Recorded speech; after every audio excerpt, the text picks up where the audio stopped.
Гүлбару Тюрина, менде мындай суроода, не суроо эмес эми комментарий. Мен ойлойм, сиз да арачылар сотунун негизи колдош керексиздер. Анткени эл арасында ушун канчалык сот акыйкат болсо, канчалык көбүрөөк адамдар аралашса, ошончолук ишеним көбүрөөк болот деп ойлойм да.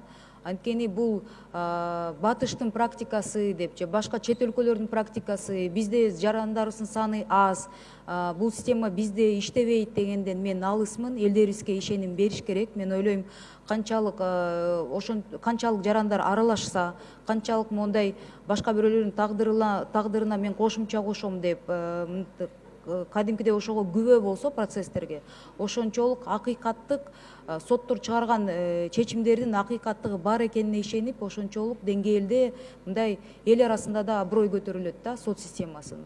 Ошондуктан мен буну колдойт элем. Мыйзам иштеш керек, кичине жылдырап турсуздар. Мүмкүн бул финансы жагы, каржы жагынан суроо болгондуктан, бирок баары бир акыры биз ушуга келиш керекпиз деп мен да ойлойм. Буга кошуламын. Бул биринчи.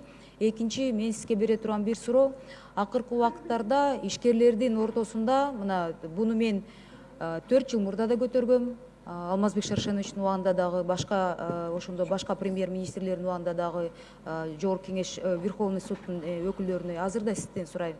Эгер ишкерлерибиз мамлекет менен соттошуп жатканда көп процесстерде ишкерлер утулуп калып атышат дейт.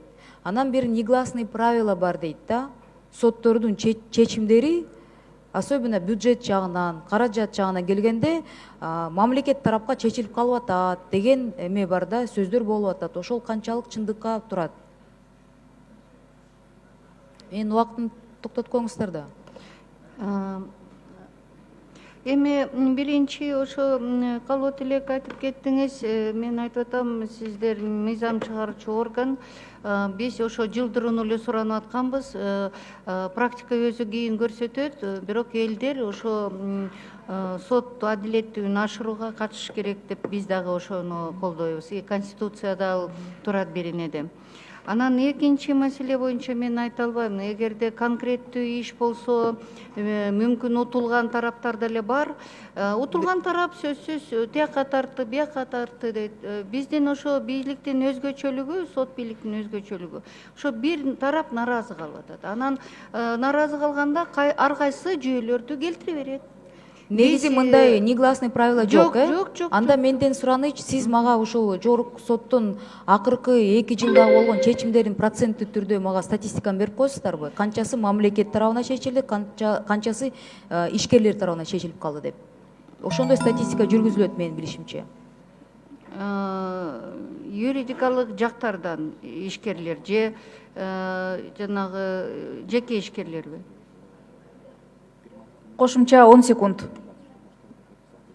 Ишкерлер мамлекет менен соттошуп атканда, мамлекет дегенде госоргандарды айтып атам да. Бул мэрия болобу, бул деген башка мамлекеттик органдар болобу. Ошол канча сот, акыркы 2 жылда канча сот иштери жүрдү, канчасы кантип чечилгенин. Мейли биз бир чогултуп берели алындай статистиканы, бирок бизде иштер ар кандай болот да. Мисалы, мэрия менен байланыштырган иштер ал жер тилке боюнча, алар мындай экономикалык иштер эмес. Экономикалык иштерди тактап атсаңар, мейли, макул.